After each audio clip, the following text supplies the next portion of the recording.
Well, what is up everybody, and welcome back to Bobtube. Today we are looking at the game of BeamNG.drive. And this is a really fun game that I really love playing. So today I'm just going to give you a little walkthrough, a little bit of a gameplay video, because it's fun for me, and I hope it's fun for you. So let's get right into it. So BeamNG.drive is what's known as a soft body physics engine. So in English that translates as, basically, super realistic car crashes. So that's what this game kind of, says it's really good at. It says it claims to be the best that exists at the moment. I'm not sure if those claims are quite true, but I really would admit that it's a very, very good game. So you can see that I have a blue pickup truck. This pickup truck is called the Gavril D series. I don't know why it's called that. It just is. Let's take for a little bit of a drive. So I am using a wheel. Unfortunately, I couldn't get a wheel cam, but next BeamNG video, I'm absolutely going to get a wheel cam for you guys, because you absolutely need it. But let's take this car for a little bit of a spin. Now, I personally think this is a very nice car. It drives very nicely. Now, I apologise for my FPS, it will be much lower because I'm recording, but this game normally runs fairly smoothly for me. Not always, but on low resource maps like this, it runs pretty smoothly. This is a nice little car. It's pretty versatile. It's the default car, so every time you play a new game of BeamNG, this is the car that you get by default. So it's a pretty nice car. What BeamNG does very well is the interior cams. You could see, if you look carefully at the dashboard, you can see that everything actually works on the dashboard there, which is very, very impressive. So if I just make a little bit of a turn around here, I should be able to get going down this little street, and then we can drive this car. I'm switching camera angles, you can do that by pressing the C button, but on my wheel, I have a custom button bound to that.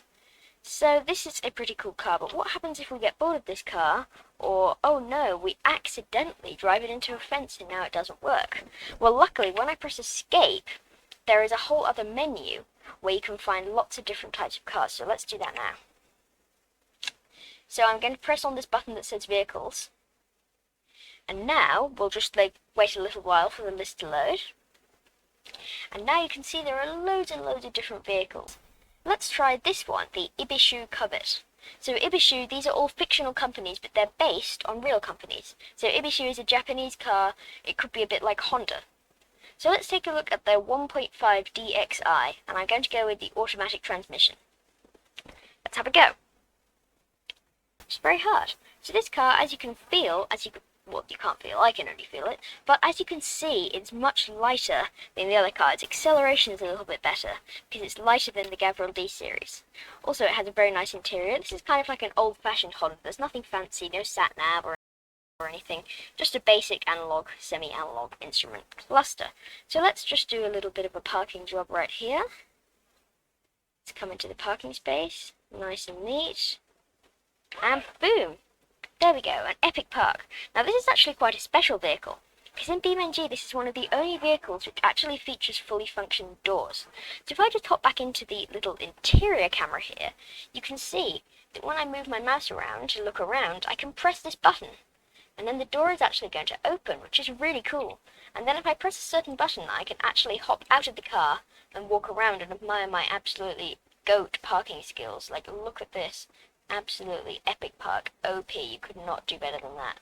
So now if I hop back in the car, you'll notice that there is also a tiny...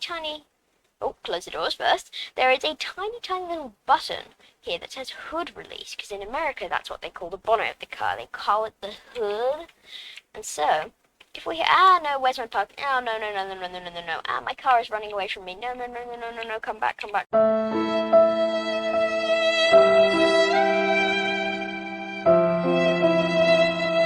There is this little button to release the bonnet of the car, or the hood of the car. So let's just take a quick look at that. I'm pressing my sprint key, but it seems to be taking me backwards. This is rather unfortunate. I don't know why there is a snowman there. I don't need a snowman there. Yeah, my computer crashed. And we can go for a little small drive around in this little car here, which I think is a very cute car. I use it all the time because it's very fun. Also, this car is offered in right-hand drive. As I say, this is an American game, so most of the cars by default are in left-hand drive. But this car, because it's Japanese, is also offered in a right-hand drive format, which is very, very convenient. So that's about all for this car. I think we should move on to a different category of car. Bump. So now, I want to talk about drifting. You've probably heard of drifting before. You've probably seen it in racing games. You may have seen it in real life. Basically what it is making oversteer so the back wheels of the car skid on the ground. One of the best cars for drifting is called the Gavril. Barstow. I don't know what that means. Again, all fictional car companies. So I've made a custom preset of this car where I've tuned everything just to the right thing for drifting. Disclaimer. I am terrible at drifting. This clip does not tell you how to drift. This is not a drifting tutorial. This is just me showing off how bad I am at drifting.